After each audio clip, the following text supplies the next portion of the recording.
Hello, this is Justin Perkins, and this is Talk Junkie, and I'm back. You don't know this, but I'm back for like the second time because I made it a good chunk of the way through this second part, and there was an issue with the recording app, and hopefully we don't get that again, so I get to tell all this all over again. So this is part two. Up to this point, we've made it to, I'm sitting down, I'm building a book, and I'm going to send it in to publishers, and I send it in. And, I think in my head, especially then I was a very negative thinker, but I'm also somewhat realistic. It's never going to get picked up, but I'm going to make the attempt, and at least I can say I tried. Give it the old college try. I tried to get it to Anthony Bourdain. I tried to get it to some people and see if I could get some help with it, but ended up, I just come across the publisher, and I got their information. I send it in, and within a week, I'm contacted. And so, we like what you've done. Kind of interested in what you've got here. We just like to make some recommendations so that we can present this to somebody a little further up in the company. What we'd like to have you do is send us something, send us a little something different, and let us present this. So we've got some recommendations. One, anytime before you submit something, have somebody, pay for a professional to look at this thing. Fix anything grammar-wise, fix anything spelling-wise, because I have sent them the rough copy, or the rough revised copy. There's still things in it, If it's something that's going to change the way something is said or structured, I want to change it myself. My wife just went through and looked at spelling, and other people just went through and looked at little things, but there's no punctuation in there yet. We may get to that on a different episode, me and punctuation, but right now, this, I've sent them this, so I understand that. I need to do that. And they even give me some websites and some recommendations of ways I can get this done and get it done fairly cheap, and in their eyes, fairly cheap. It's like $1,000. At this point, I have no money invested in this book, so $1,000, that wouldn't have been bad. Then they have some requests for me to do before they take this, I guess, to their higher ups or to whoever it is they have a look at stuff. And one of those requests is to kind of alter some of the poetry. Not as much change poetry that's there, kind of leave them alone. Keep everything that is in any way mentioning coal, and keep anything that in any way is mentioning drugs. Anything that is more on the personal side, take those out. And I could understand that, and in my head I rationalized, like, these people don't know me, well, they want to read personal stuff. Okay, replace those with more drug use poetry, because we've got a large swath of cold poetry here. Let's kind of counter this, and let's make this book based on these two topics and the dichotomy of these different things. And I'm like, okay. And their recommendation is to make sure some of the new poems are about meth. Okay, well, here's red flag number one. I don't know anything about meth. Never did it. Don't really know anybody who has, super personally. I mean, I know a couple people, but not, this is not common knowledge for me. Meth came after my younger days, and then they want basically like an introduction written, by me, talking about the region, and they say it's very important in this introduction we emphasize poverty, abuse of land, and destruction by coal companies, and drug use. And I'm like, okay. Well, at this point they're kind of hijacking my book, but I'm like, somebody's interested. I'm like, okay, so I think about this. My first thing is, when I get this email, so I'm putting it on Facebook, so I've got a book deal. And I'm like, my luck's not the best. Because again, I was very negative, very down on myself at this time, and very unsure about myself. Like, man, they'll pull it. They'll still deny it. Like, my luck's not that good. So I think about it for a day or two. Oh, excuse me. I think about it for a day or two, and I just come to this conclusion that I can't do this. I can't change these things because they've got an agenda. And even though I agree with them on certain things, I feel like we're kind of coming in the same boat. Like, on the other hand, is they want me to write an anti-coal book, anti-drug book about Eastern Kentucky and paint us as coal-loving, drug-addicted idiots that are poor. That's what they really want. And that's not what I'm really trying to write. Obviously, I'm anti-drug. Obviously, I love my mountains, and I don't like what's being done to them. And I think there's a better way. But I don't think we're idiots. I don't think we're all addicted to drugs. And we're not all living in poverty. And there's been good and bad, and that's kind of what this isn't a pro or an anti-coal book, which is the question I always get when anybody asks about the book. Is it pro-coal or is it anti-coal? It's neither. It's pro-Eastern Kentucky. It's anti-idiots. But, I'm like, they've got a political agenda. They want to smear. They want to make us look bad. I'm like, if they responded this quickly and they're this interested, maybe somebody else is too. So I look up, I send it to a couple more places, I get nothing. I find this big list of all these publishers and how you can send it, and I send it everywhere. And I get absolutely nothing back. Nobody's interested. I mean, nobody. Like, not even a no, we're not interested. Like, nobody's interested. Then I start to smother.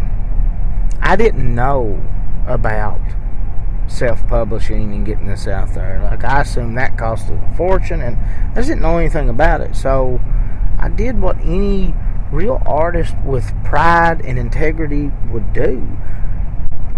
I got back in contact with the first bunch and tried to sell out, because this was going to be my chance to put a book out, and I was going to see if we could compromise, and I just wanted this done. So I messaged them. No reply. So eventually, my third message back, I'm about ready to give up. I get a reply, but it's from a different person.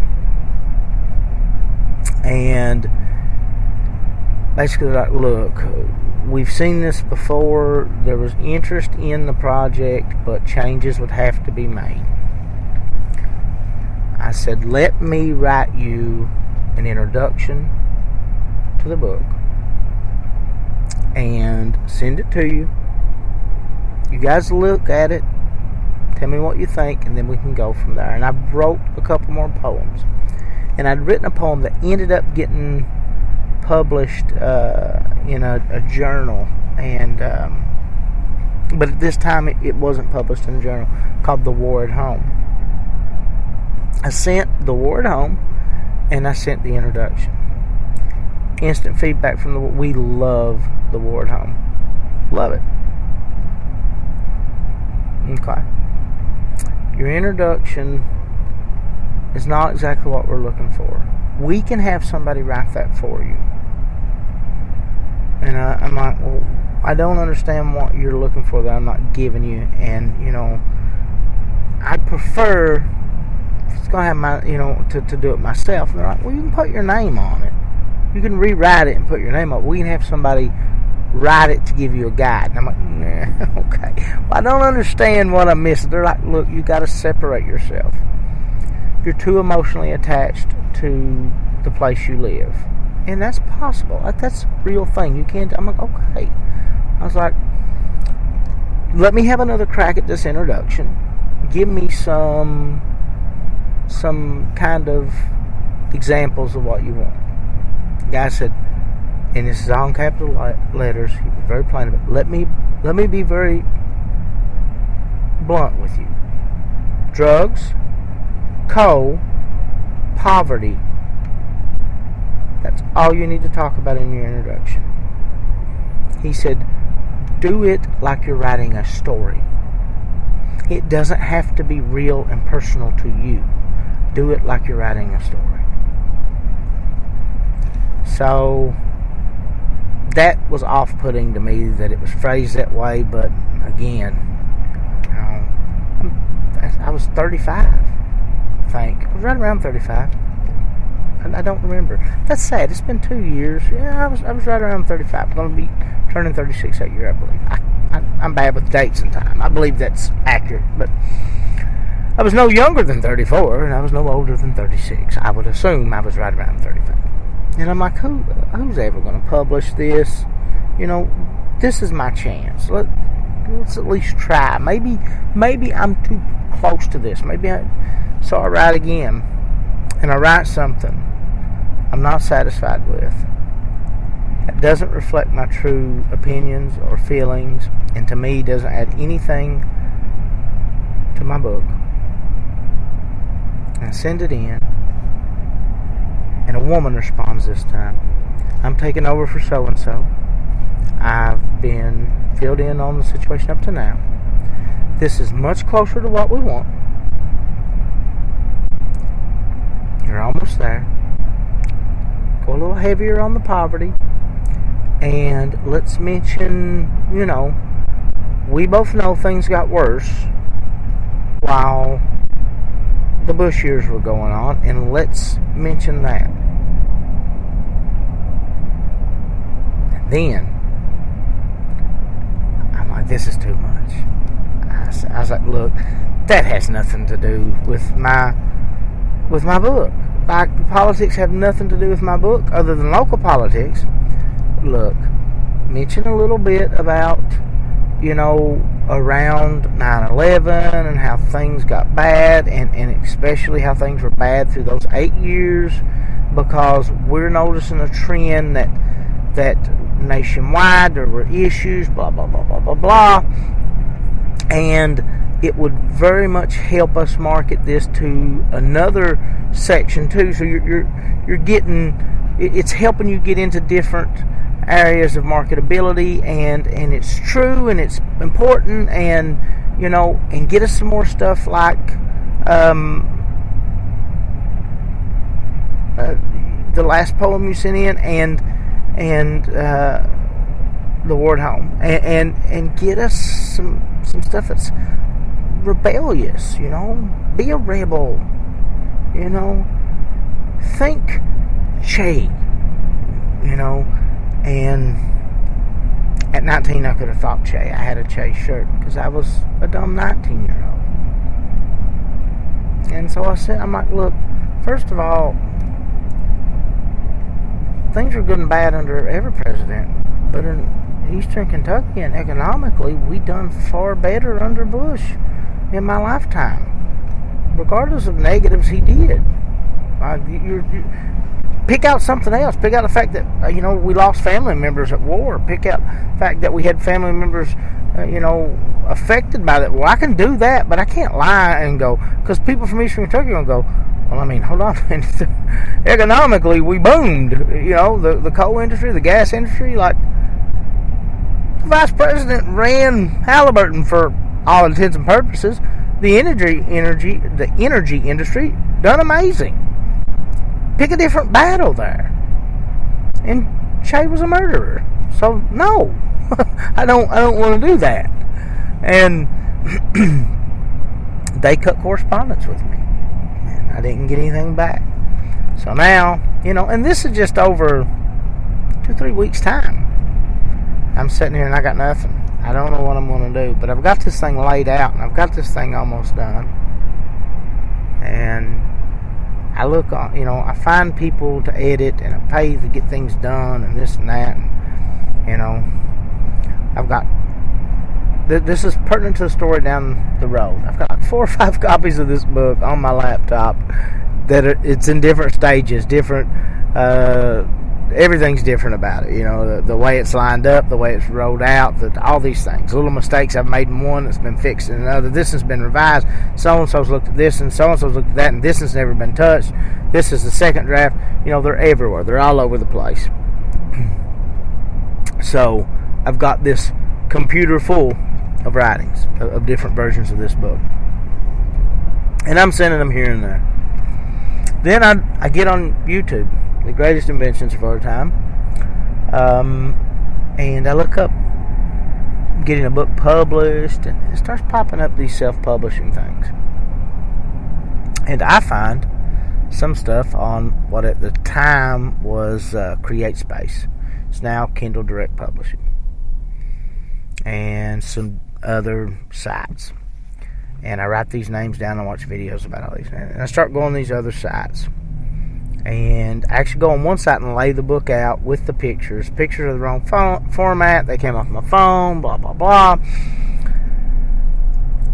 Because this is very much a photography-heavy book at this point in time. You know, the pictures really tell a lot of the story. And the pictures really meant a lot. I find one site and lay the book out, and like the copies of the book are like $60, $70 a piece, and I'm like, oh my God, who's going to give me to make money after shipping? I got to sell these things for $70, $75. Who's going to give me $75 for a book? And how am I going to, get them to places and sell them all over the country? By the time you ship them, like, nobody's going to give $90. I'm like, this is a waste of time. So then I come upon CreateSpace. And I'm like, I'm going to try it. I get in, and the setup's really good. And, your ISN number, like, I know people that's paid, I think it's anywhere from $200 to $500 for that thing. And, I was talking to the other local artist, Bordas, and, man, he's got a lot in his book. Like, to buy a book himself is costing him, quite a bit of money, and he's not selling them at a high price really as far as making a profit. He's just trying to cover his expense, and it's a good book, and I could have easily got done it because I looked at other ways to self-publish, and I really wanted to use a local publisher and didn't know how to do it or what to do. And so here I am with CreateSpace, and I'm not satisfied with the way kind of the test things are looking with the pictures, and I can't get all the pictures in because sometimes the format isn't right, sometimes it is, even though the pictures are the same and come from the same place. So I'm like, look, I want to get this book published. Let me throw some money at this CreateSpace, do it without the pictures, and get this done. So I get everything, I do everything I need to do. ISN number, everything's in there. I hit basically for them to send me 2 copies for me to revise. And they send 2 copies for me to revise. And the version of the book, the file of the book that I've put in is one that's been corrected, but not completely, and it's got some stuff swapped around. So I get it, I look at it, I swap files, put the right file in, what I think is the right file in, and realize I'm not going to be out a dime to do this. CreateSpace is not charging me a dime to do this. They'll sell them on Amazon, they print them, they ship them, they take care of everything. I set the price, I determine how much I'm going to make because I set the price. And there's no issue. There's no issues whatsoever. It's everything's taken care of. Everything's done. And here we go. This is, to me, far and away the best way to do this. I'm happy. I'm satisfied. And my book's on Amazon. I've published a book. And I've done so with relative ease. I've had to make sacrifices. I lost the photography end of it. Not to say that you couldn't do that with CreateSpace or Kindle Direct Publishing. Just, I was new, and there was a limit to what I knew how to do, and, that's what I ended up with. And what I ended up with didn't have photography or didn't have the photos and stuff, and you know, I was okay with that. I got my book published, and you know, I was so happy. I was elated. I was scared. I was scared of what people would think, and that's the first time I'd been like that in years. But I had, you know, censored some stuff in that to you know, probably, I guess, in a selfish way, avoid being honest about certain people in a certain way when I probably should have just done that anyways. I didn't. But, you know, I was very pleased overall with how the book come out and what it actually was. And I felt good about it. And still do. You know, still do. I felt like I had really put in time and effort into making this book the best I could make it, you know, and it being my first book and stuff. And like I said, I was proud of it. End of, you know, that's it. I was proud of it, and it had become something that I could say I accomplished and I did that I'd always wanted to do. So, you know, that's kind of a, you know, step by step of how I got to there. And I hope that answers the question the gentleman had, and you know, I hope that kind of tells you how to get there and what to do with it. And you know, that would be my recommendation for anyone just right off wanting to publish a book themselves and not have any restrictions. CreateSpace never read that book and said, they never read the book. You know, they never looked at that book and went, oh, you got to do this, you got to do that. There was no input. And not that input's always bad, but when somebody, you know, is trying to influence and change your book to project a narrative that they want out there, even if you agree with the narrative, even if you agree with some of their belief structure, to do it dishonestly is not a good thing. And that was what meant the most to me, you know.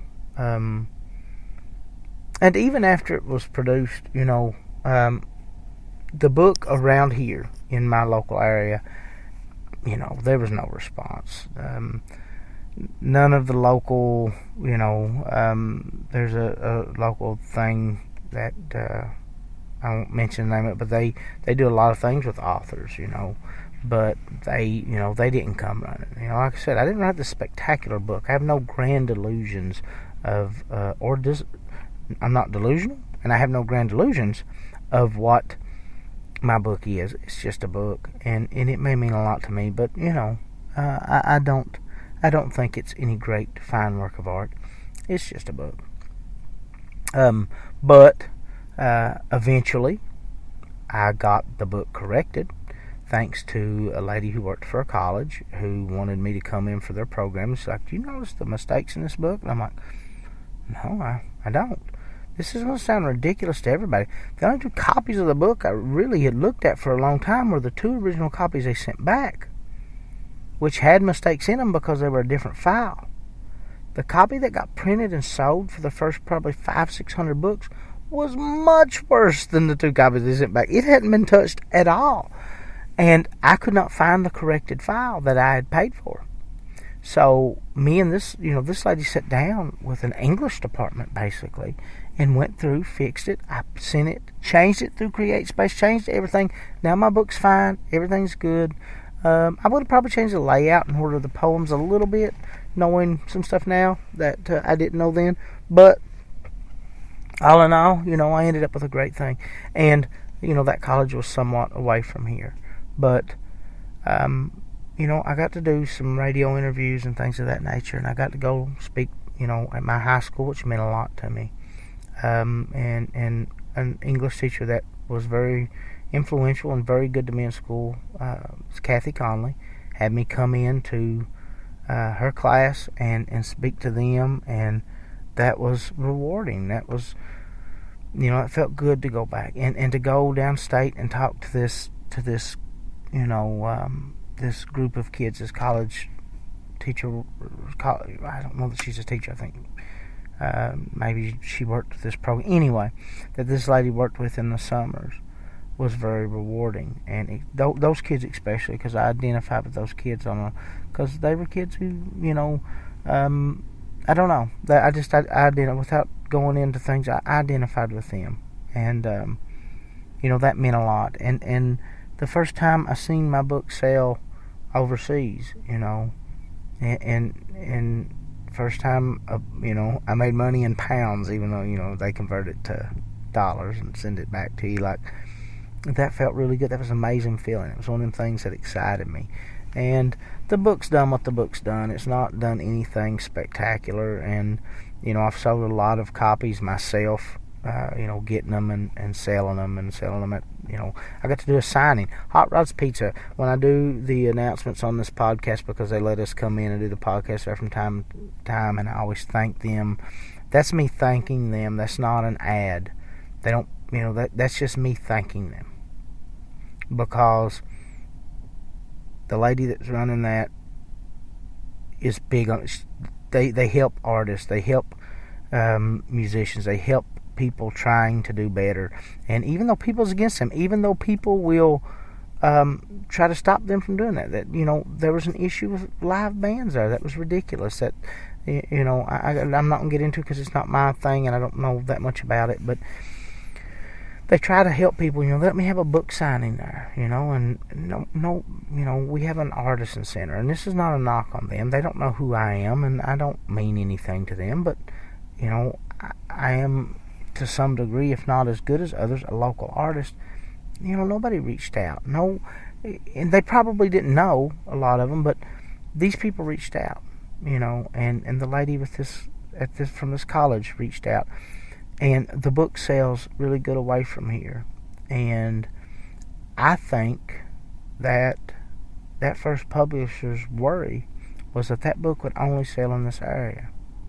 And it wouldn't sell away if I didn't change it and be derogatory in some way to certain things and take a certain political stance in the book. And I just want them to know, and they'll probably never hear this podcast, and I'll probably never see or talk to them again, that they were wrong. It was quite the opposite. People in this area, it's hard. I don't think that they don't care. I think it's just hard to get the word out harder here, and that sometimes things just kind of go unnoticed when it's local everywhere. Not for any nefarious reason. It just, sometimes it's harder to see what's right in front of you, because if it's smaller than it is to see something big and grand that's further away. And I think that may be the case in all small areas with local stuff sometimes. But, there's been newspapers. One newspaper, I wrote to all the newspapers to try to get the word out. I got no response. One newspaper did come out, and radio, I contacted all radio. No radio responded. Even we have a local nonprofit radio station that's big on arts. They didn't respond, at all. Some were like, okay, if you want to pay us, we'll do an ad for you. But these people just didn't respond at all. But then, there was a young lady that done a show called A Voice in the Mountains in Breathitt County, Kentucky, and she interacted with me immediately, had me on, helped me in that. I got a little bump from the book when I did that, so locally, and that's that's kind of the hard egg to break, is that local thing. But I would recommend CreateSpace when you're first trying, and there may be better options out there that I just don't know about. There may be stuff out there that I'm not familiar with that are better, but that's a place to look. And that's the beautiful thing about technology nowadays. We're at a point where you can do these things and do them yourself. I can't have my own TV show, but I've got my own YouTube page, and nobody hardly watches. I hardly have any subscribers, but it doesn't matter. I'm able to vent and get things out and do things that I want to do. I've started back on social media trying to promote this show and stuff. It's something I didn't generally do, was get on social media, but there's my advertising. I don't have to have all this. I can advertise my books, I can advertise my podcast, I can advertise whatever I want there, and that's there and open. If I want to write a book and I don't want anybody to touch it, I can use something like CreateSpace and have a worldwide distributor and not be out a dime. It literally, unless they've changed something, and I'm about to know because my next book is done. I just have to get it put together, do the final revisions, all of that, and then if nothing's changed, it will be coming back out through CreateSpace because I like to be able to control those types of things myself and be the one in charge of all of my decisions on what's going to be in my book. So there's so many opportunities to do things that are not restricted by what somebody else wants out of you or what somebody else is trying to, or having somebody else trying to influence you. You can do them yourself. And a lot of times I get the rap of being down on technology and things. I'm not. I'm down on people who allow it to overtake their lives to a certain degree, but it's a beautiful, wonderful thing in so many ways. It's just you have to respect its ability to control people as well. It's a multifaceted thing like anything else. But we're at a point in time where you can podcast completely on your own. This costs me very little to podcast. I mean, probably $15 a month is what I'm out. As far as the service I used to use, Spreaker. And it may be less than that. I don't remember. It's been a while since I've had a message. It's auto withdrawal. I don't know. But we live in a time where it's easy to express yourself, and I think that that's going to be a good thing going forward. Like right now, look.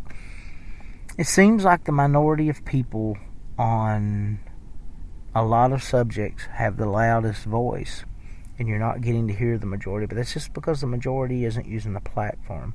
I think when everyone starts using the platform and everyone starts respecting other people's opinions and expressing theirs in an intelligent manner, then we see the true value of these platforms, whether it be books, podcasts, YouTube. YouTube has the ability to be a very important platform. And a lot of people are making really good money off of it in an entertaining way, but it has, in my opinion, a way to be a very artistic thing, if going in the right direction. And I have to rely heavily on this podcast and on YouTube and on Facebook, and for the first real time I've had it since I published the book, Twitter and Instagram. I've never really used it, and I'm using them now to try to but I'm not going to get a big boost locally, and I'm not going to get all these things that other people are going to get.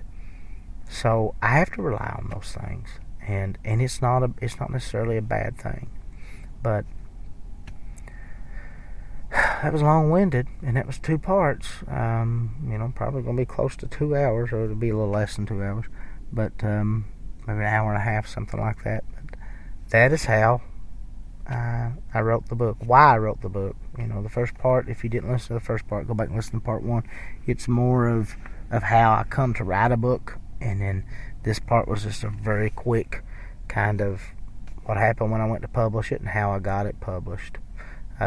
If you have something, because look, I'm going to be honest with you, if you're listening to this 10 years from now, maybe I've got listeners, but if you're listening to this right now, there's not a lot of it. I'm very, very happy at the number of plays I got before I got back on the social media, which was a short span.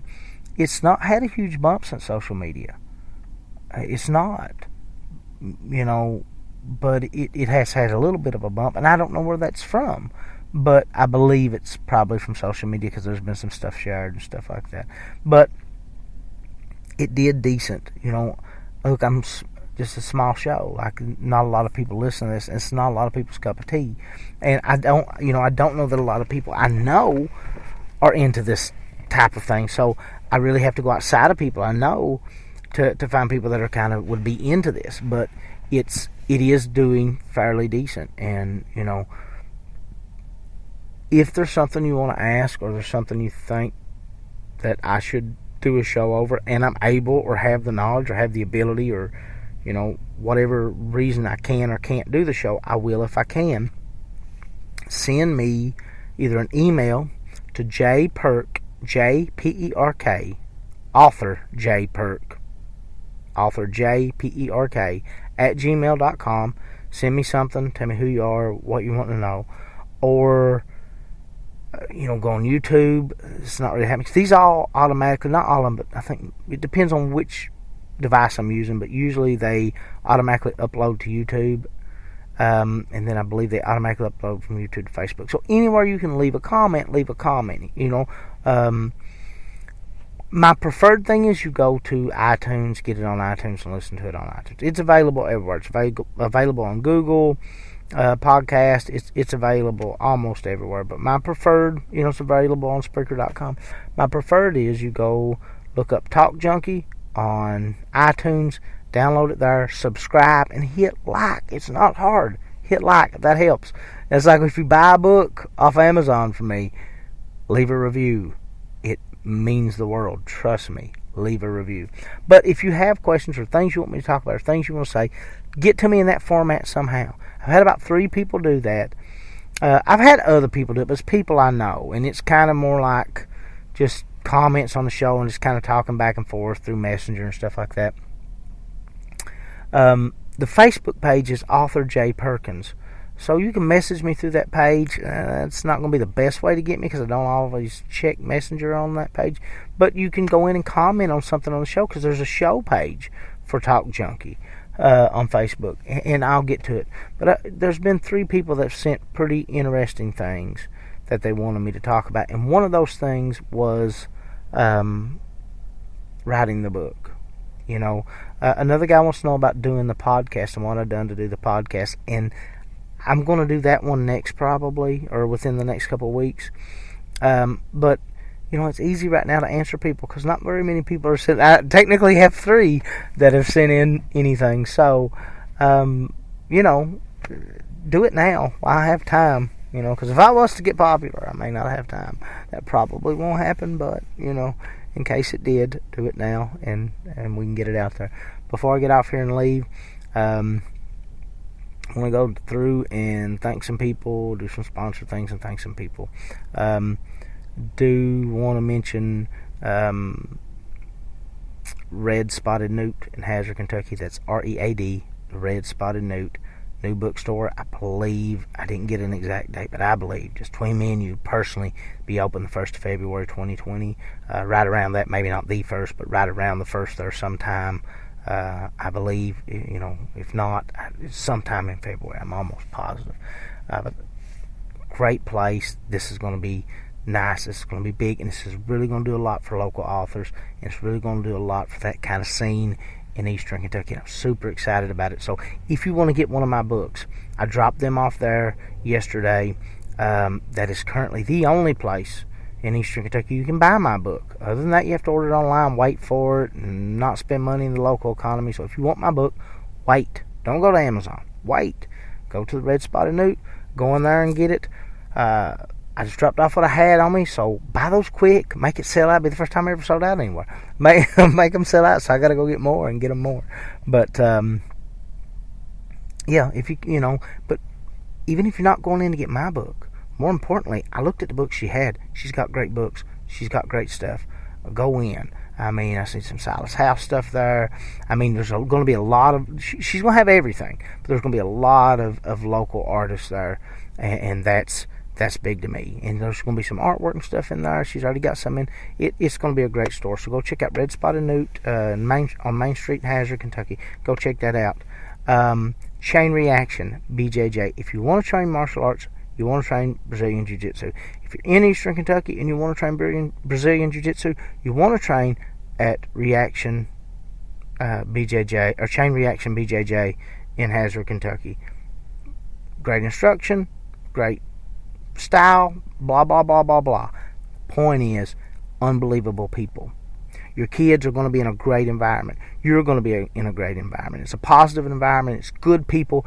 They call BJJ the douche filter, and that's what it does. It filters out douches. Occasionally, you're going to get one in a gym. That's just the way it happens. Look, here, not only you have the BJJ to be the douche filter, you have amazing people around you to be a douche filter. Douches don't like to hang out around amazing people. These are amazing people. And if you're in Lexington, Kentucky, and you're listening to this, and you can't come to Hazard, go to Reaction MMA. That's our home school. Professor Rob Nickerson, an unbelievable guy, a wonderful man, an excellent instructor, and a guy that I've not known very long, and don't know super well. What I've met of him, and he come down when I was getting to train every day, have an unbelievable amount of respect for this man. A great human being, great guy. Go check them out. If you live in Knott County, you live in the Eastern Kentucky area, Hot Rods Pizza, Hyman, Kentucky. This is not these people are helping out their community. They also provide you with great food, great atmosphere. They allow me to come in occasionally and eat a bite and do the podcast. They do book signings and stuff there. I know they've done a book signing for me. They've done a book signing for Boris Sloan. They had some local bands and stuff come in there. There's an art project I've been working on, and between us, been talking back and forth with them on. I got some stuff I want to show somewhere, and they always reach out. Great people, great restaurant, great food. Check them out. That pretty well takes care of it. I guess I'll see you guys on the next one. Have a great time. Don't forget, like, subscribe, share, anything you can do to help me get this out. And everybody be safe and have a great day.